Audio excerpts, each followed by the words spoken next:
तो फिल्म की शुरुआत में हम मेन कैरेक्टर ब्रैड को देखते हैं, जो एक पायलट था। वो एयरपोर्ट पर आगे बढ़ रहा था, साथ ही अपनी बेटी से वीडियो कॉल पर बात भी कर रहा था। वो उसे कहता है कि मैं काम खत्म करके जल्दी तुमसे मिलने आऊंगा, जो सुन वो खुश हो जाती है। इसके बाद ब्रैड पायलट वाले केबिन में आकर अपने साथी पायलट से मिलता है और दोनों अपने अपने बारे में बातें करने लगते हैं। फिर फौरन बाद ब्रैड को बाहर बुलाया जाता है। एक ऑफिसर उसे बताता है कि इमरजेंसी की वजह से तुम्हें एक कातिल को अपने साथ ले जाना पड़ेगा, जो बहुत ही ताकतवर है, जिसका नाम टोनी है। ये जिम्मेदारी हम तुम्हें इसलिए दे रही है क्योंकि तुम काफी समझदार हो, जिस पर वो मान जाता है और अपने प्लेन की बाकी स्टाफ से आकर मिलता है। और ये लोग मुसाफिरों के बारे में बात करने लगते हैं कि सब आ गए हैं कि नहीं। और जैसे फिर सारे मुसाफिर आकर प्लेन में बैठ जाते हैं तो ये लोग फौरन अपनी उड़ान भरते हैं। ब्रैड अपने साथी पायलट को बताता है कि मैं अपनी बेटी से बहुत प्यार करता हूँ और बहुत जल्द उससे मिलने वाला हूँ। हमारे एक दूसरे के अलावा और कोई नहीं है। और फिर ये लोग रात तक प्लेन में सफर करती रहती हैं। लेकिन तभी अचानक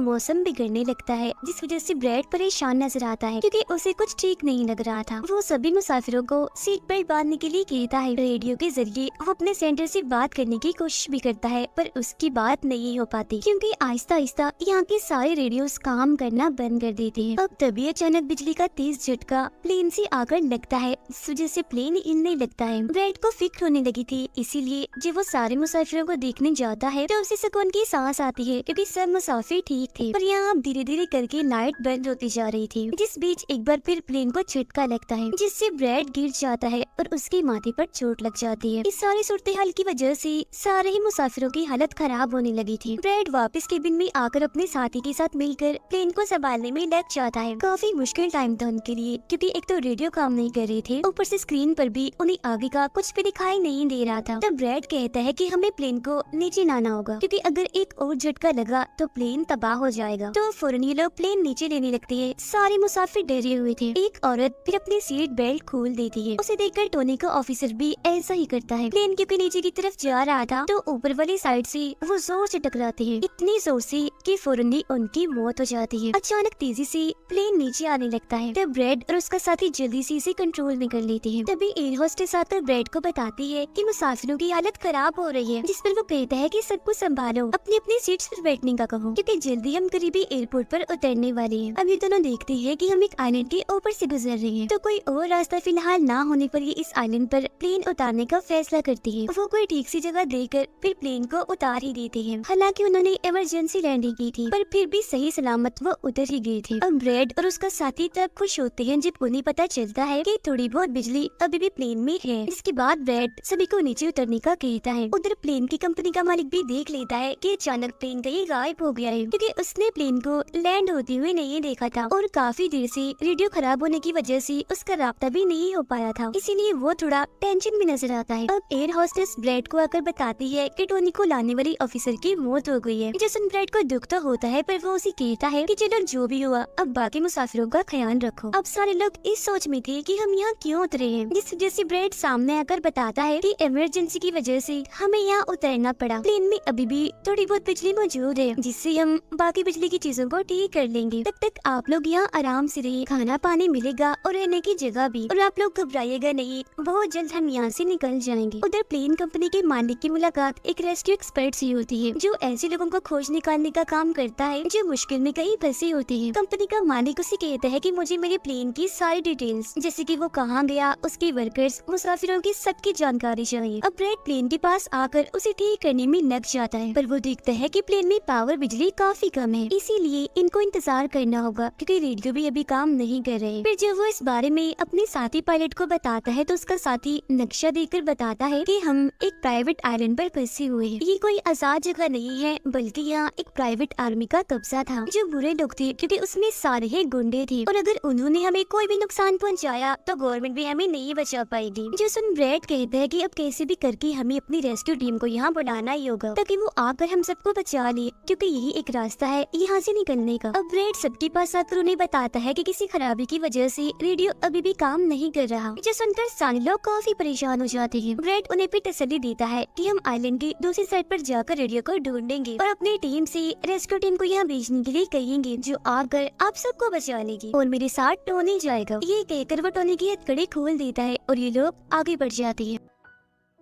अब हम प्राइवेट आर्मी यानी जो बुरे लोग थे उनके हेड को देखते हैं, जिसके पास एक आदमी आकर बताता है कि यहाँ आइलैंड पर एक प्लेन आकर रुका है इमरजेंसी की वजह से, और उसके अंदर बहुत सारे लोग हैं जो अलग अलग मुल्कों से। जो सुनकर प्राइवेट आर्मी का हेड उसे पैसे देता है इस जानकारी की, और फौरन अपनी टीम को तैयार होने का कहता है, क्योंकि शायद ये लोग उन्हें लूटने के इरादे से जाने वाले थे। आइलैंड के जंगल में ब्रैड और टोनी आगे बढ़ रहे होते हैं। टोनी ब्रैड से पूछता है कि तुमने मुझे आजाद क्यों किया और अब कहाँ लेकर जा रहे हो? तो ब्रैड उसे कहता है, क्योंकि मैं तुम्हारी वजह से सबको खतरे में नहीं डाल सकता, और यहाँ एक खतरनाक प्राइवेट आर्मी है जिसका मेरे साथ मिलकर तुम्हें सामना करना है। वो फिर और भी बहुत सारे सवाल ब्रैड से करता है, और फिर अचानक ही चुप हो जाता है। तो जब ब्रैड पीछे मुड़कर देखता है तो टोनी वहाँ नहीं था, वो गायब हो गया था। उधर रेस्क्यू एक्सपर्ट प्लेन की जानकारी निकालने में लग जाता है। एक वीडियो में वो ब्रैड को देखता है जो झगड़ते हुए मुसाफिर से लड़कर उसे काफी मारता है। अब उसकी लड़ने की मारते देखकर रेस्क्यू एक्सपर्ट काफी खुश हो गया था, जिसके बाद वो एक प्राइवेट कंपनी के लीडर से बात करता है। कहता है कि आप लोग तैयार रहिए, कभी भी आपकी जरूरत हमें पड़ सकती है, जिस पर वो हाँ बोलता है। जंगल में आगे बढ़ते हुए ब्रैड एक खाली पड़ी फैक्ट्री में जाता है, जहाँ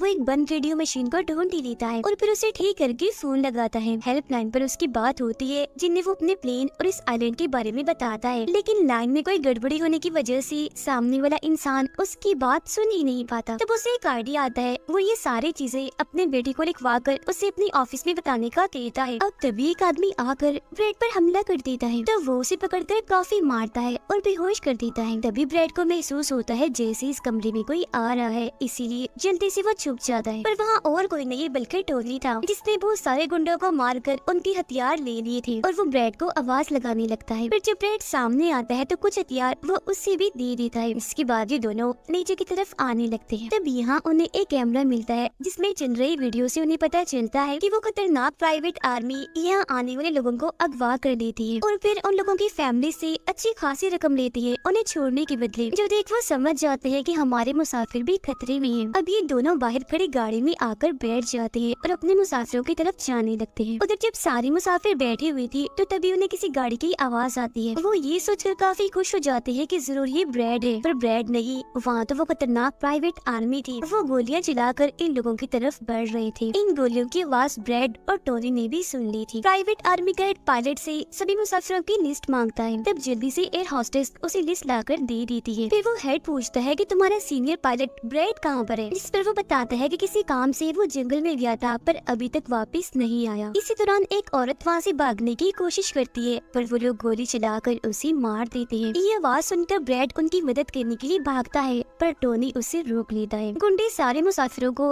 बस में बिठाने लगते हैं, क्योंकि वो इन्हें अपने साथ ले जा रहे थे बंदी बनाकर। उनका लीडर अपने दो साथियों को कहता है कि प्लेन में जाओ और सारा जरूरी कीमती सामान ले आओ, जिसके बाद खुद वो सारे मुसाफिरों को लेकर यहाँ से निकल जाता है। तब ब्रैड टोनी पर गुस्सा करने लगता है कि वो हमारे लोगों को ले गए और तुमने मुझे जाने ही नहीं दिया, जिस पर टोनी उसे समझाता है कि वो काफी बड़ी आर्मी थी, खतरनाक लोग हैं वो, अगर तुम चली भी जाती तो इतनी बड़ी आर्मी से अकेले नहीं लड़ पाते। फिर अभी दोनों दुखी तो थे पर आगे बढ़ जाते हैं और उन दोनों गुंडों को पकड़ लेती है जो प्लेन से कीमती सामान ले रही थी। ब्रैड गन पॉइंट पर उनसे पूछता है कि मुसाफिरों को लेकर कहाँ गया होगा तुम्हारा हेड, जिस पर वो बताता है कि यहाँ एक खाली फैक्ट्री है, वहीं गए होंगे वो लोग। अब रेस्क्यू एक्सपर्ट को ब्रैड की बेटी से उधर की सारी सूरत हाल का पता चल गया था, यानी कि उनका प्लेन वहाँ एक आइलैंड पर फंसा हुआ है और साथ ही वहाँ एक काफी खतरनाक प्राइवेट आर्मी भी है। वो इस बारे में प्लेन कंपनी के मालिक को बताता है, जिस पर वो कहता है कि फौरन अपनी प्राइवेट टीम और रेस्क्यू टीम को भेजो। फिर ये लोग जैसे तैसे करके उस आइलैंड और उनके प्लेन को ढूंढ ही लेते हैं। जब इनके बीच फैसला होता है कि प्राइवेट टीम का लीडर सबसे पहले वहाँ जाएगा अपनी टीम के साथ। उधर एक गाड़ी के जरिए ब्रैड और टोनी फैक्ट्री की तरफ जा रहे थे, जिसके पास पहुंचकर ये चुपके से अंदर घुस जाते हैं, जहाँ वो सारे गुंडे मुसाफिरों की वीडियोस बना रहे थे, ये दिखाने के लिए कि कौन सा मुसाफिर किस मुल्क से है। अब प्राइवेट टीम भी प्लेन के पास पहुंच जाती है, पर इन्हें जब वहाँ कोई नहीं दिखता तो टीम का लीडर प्लेन के अंदर जाकर चेक करता है, जहाँ 2 लोगों की लाशें थी। इसके अलावा वहाँ ब्रैड का छोड़ा हुआ मैसेज भी मिल जाता है, जो कि उस फैक्ट्री तक आने का रास्ता था। फैक्ट्री में दोनों छुपकर उन गुंडों पर नजर रख रही थी, जिनमें से 2 गुंडों को वो पीछे से आकर पकड़ लेते हैं और मुंह बंद करके उनका दम घोट देते हैं, जिससे उनकी मौत हो जाती है।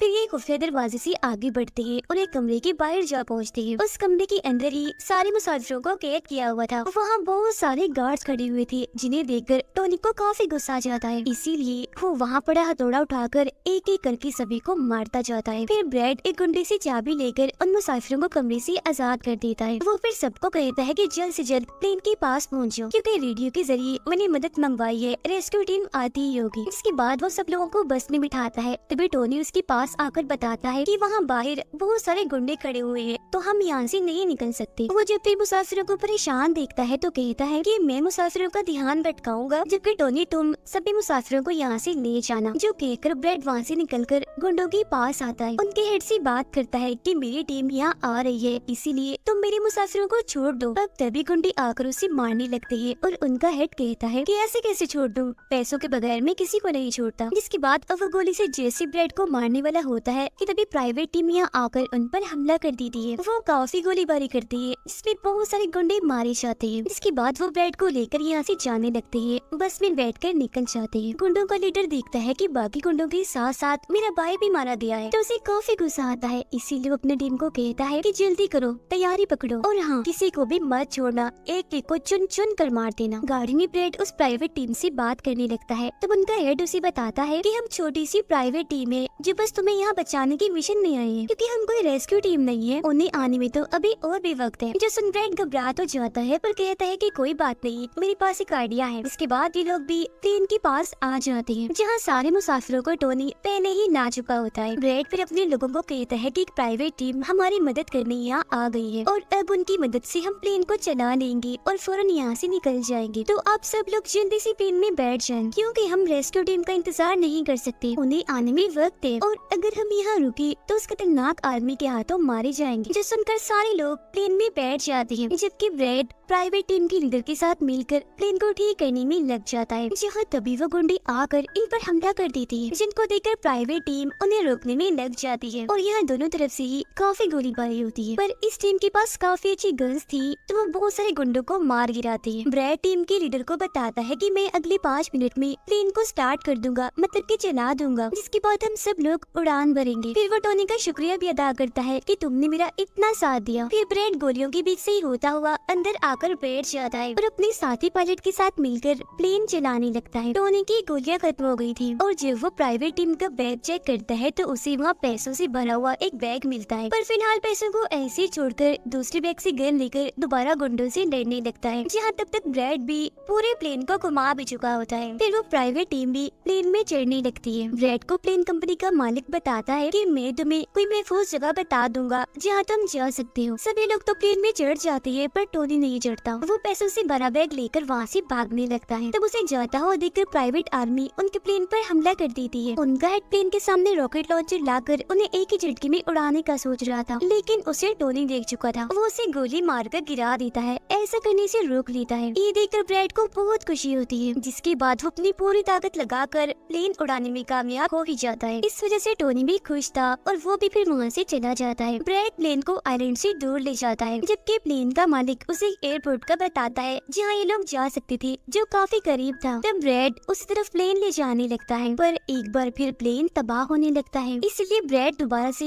इमरजेंसी लैंडिंग करवाता है और उनका प्लेन नीचे आने के बाद जंगल के रास्ते आगे बढ़ने लगता है। सब लोगों की जान बच गई थी, इसीलिए वो काफी खुश थे। उधर प्लेन कंपनी का मालिक और उसकी टीम भी बेहद खुश थी। ब्रैड और उसका साथी भी सुकून की सांस लेते हैं कि कम से कम वो उस आइलैंड से तो निकल आए थे और सबकी जान भी बच गई थी। कुछ ही देर में यहाँ इनकी रेस्क्यू टीम भी आ जाती है, जिन्हें देखकर सारे मुसाफिर खुश तो थे, साथ ही ब्रैड की बहादुरी पर तालियां बजा रहे थे। ब्रैड फिर सारे मुसाफिरों को रेस्क्यू टीम के साथ भेज देता है, जिसके बाद वो अपनी बेटी से बात करता है। वो इस बात से काफी खुश थी कि थैंक गॉड मेरी डैड जिंदा है। तो नुबा बेटी बात करके बहुत खुश थी और इसी के साथ ब्रैड की बहादुरी की ये कहानी इधर ही खत्म हो जाती है।